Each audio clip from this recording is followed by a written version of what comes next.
wrestling fans, thanks for clicking today's dreaded D-Rose report.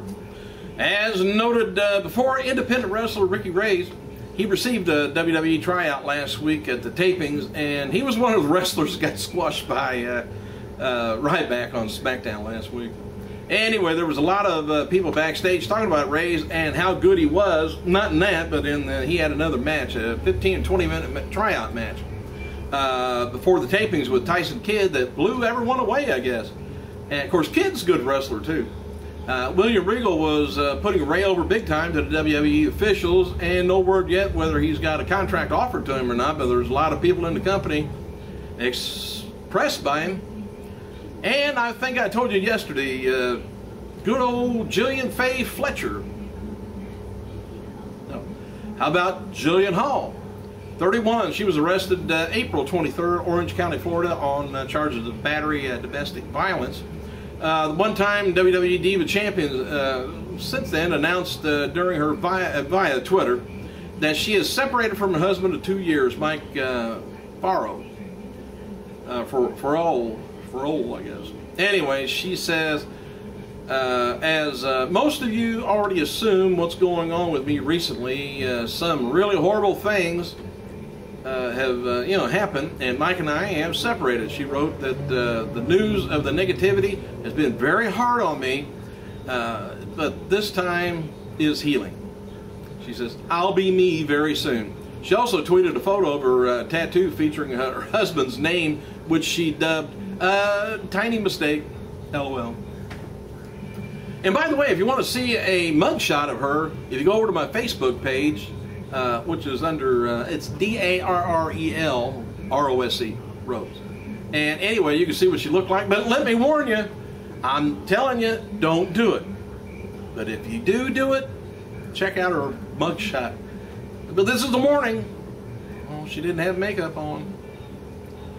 Birthdays. Happy birthday to WWF star Jake the Snake Roberts, 57 years old, and one-time NWA Women's Champion Lexi 43.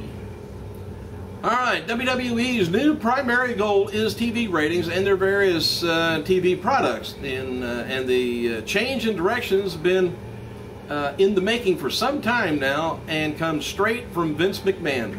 Well, you know, you could have just knocked me over with a feather, because I didn't know they cared about the TV ratings. Have you seen the show lately? So now they're going to concentrate on TV ratings, which somebody in their brainiac table must have came up with. Now let me see, how can we increase the pay-per-view buy rates? Why, if we had more people watching on Fridays and Monday's show, they would be more attracted, the TV ratings would go up, and then we would transfer them right over to the pay-per-view buy rates, and they would go up. Why, duh. In the past, pay-per-view has been the #1 goal, well, for WWE, but that's no longer the case. One of the main ideas is to use the pay-per-view events to bring viewers to the WWE weekly shows, but nobody gets the pay-per-views that don't watch the weekly shows unless they've made a mistake. So the pay-per-view can't bring the buy rates, the ratings up on television. I don't know who thought of that, but how many years have they been around? They need to hire me. I'm so common on my thinking that I seem like a genius around there. Hey, anyway, former WWE diva Lita, she's going to be a celebrity judge on Sugar Slam 3 Batter Royal, the most delicious championship in sports entertainment. I'm not sure what that is, but it sounds like, sounds kind of nice. John Laurinaitis and his People Power attire from the Over Limits is rumored to be a playable character on WWE 13 video game. And it's also announced that last night that WWE's SmackDown taping that CM Punk's going to be defending WWE title against Kane and Daniel Bryan at No Way Out pay-per-view next month. Here's the card so far. WWE title, Kane, Bryant, Punk, 3-way. World Heavyweight title, Del Rio taking on Sheamus, and Steel Cage match going to be Big Show versus Cena. And the May 24th episode of TNA Impact Wrestling scored a 1.01 cable rating with just awful close to 1.5 million viewers. And TNA's removed Alex Shelley from the roster page indicated that he's parted ways with the company. And talk is that Shelley turned down a renewal of his contract from TNA.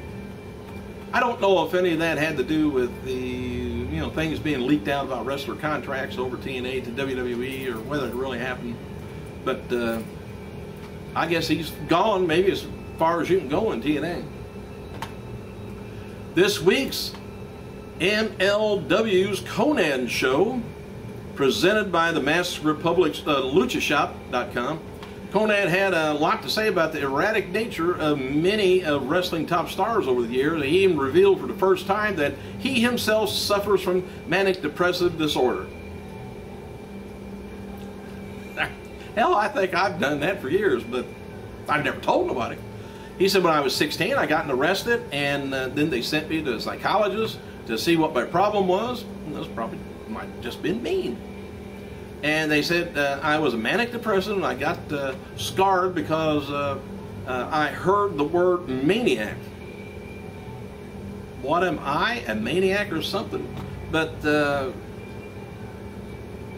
I remember talking about manic. Not maniac, but manic. But anyway, this would happen to me, and it said sometimes I would go through these deep funks of depression where I just didn't want to talk to anybody or do anything. But everybody's that way. Said I didn't want to be around anybody, but then I would have these super euphoric highs where I just wanted to talk to people every day, and I was in a really crazy mode. That's still common with everybody. Man, you don't need pills and going to psychiatrists and that. That's called being a human. Anyway, he said I would go through these things go through these two things, and remember talking to Raven, who was another creative guy, and he used to tell me take Zoloft, and he said it was an antidepressant, so I would take it, but then I think I wouldn't take enough, so I would take it. I wouldn't be taking it long enough. I don't know. MLW's Konnan show is available at MLW.com. Also, got Dave Meltzer on there. He's appearing on the show to discuss a bunch of different topics about wrestling. He's about as smart as I am. He'll give you some inside info. Anyway, WWE DVD News has revealed several matches for WWE's Falls Count Anywhere street fights and other out-of-control matches, it says, that hits North American stores June 26th, and hosted by Mick Foley. Here's sort of, I'm going to go through it real quick, some of the matches that's going to be on there. Sergeant Slaughter taking on Pat Patterson in an alley fight. I don't know if I remember seeing that or not. It was back in '81. Road Warriors taking on Booker T and Sting, the Chicago street fight. Seen that. Cactus Jack taking on Sting, Falls Count Anywhere match. Ric Flair taking on Vince McMahon in a street fight, Royal Rumble in 2002. Rock taking on Triple H, strap match, fully loaded.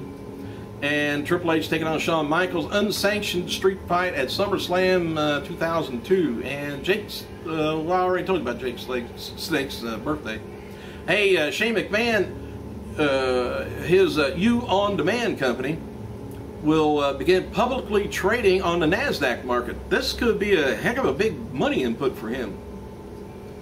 Hornswoggle celebrated his birthday this week. It sounded like they had an off-camera celebration for him after last night's SmackDown taping. He wrote on Twitter, thanks to John Cena for what he did after the camera stopped rolling last night. Never thought in a million years I would have gotten that. Maybe he got a raise. Well, maybe not. See what I mean? I gotta go see a shrink, I guess. Evan Bourne said the following about his injury update on Tuesday. He said, took another x-ray today, and things are progressing as planned. Another step in the right direction. Might even be off these crutches soon. And back on synthetic marijuana. I don't know whether he's going to needs to cut that out. Suspended WWE superstar Chris Jericho, he tweeted the following Thursday evening. He says, watching Men in Black 3 and Will Smith's character just got suspended for 4 weeks. Ha ha ha, what a loser. Friday's episode of SmackDown scored a 1.84 cable rating with about little over 2.5 million viewers. Numbers up from 1.79 the week before. Monday's Raw ratings won't be available until probably Tuesday or rather Wednesday, which is today, but it's not out yet because of the holiday that went on. But the numbers could dip below 3.0 once again. Raw faced stiff competition from Boston Celtics taking on the Miami Heat NBA playoff game, as well as a series of premieres on the History Channel, the Hatfields and McCoys, which had a huge first night, I guess. History sent out a press release announcing that the Hatfields and McCoys became _1 non-sports telecast in ad-supported cable television history, with over 13.9 million viewers. There's my phone call. I might as well get over here. Somebody's calling. Maybe it's a customer. Maybe they got some money. Thanks for clicking, you guys. I gotta go.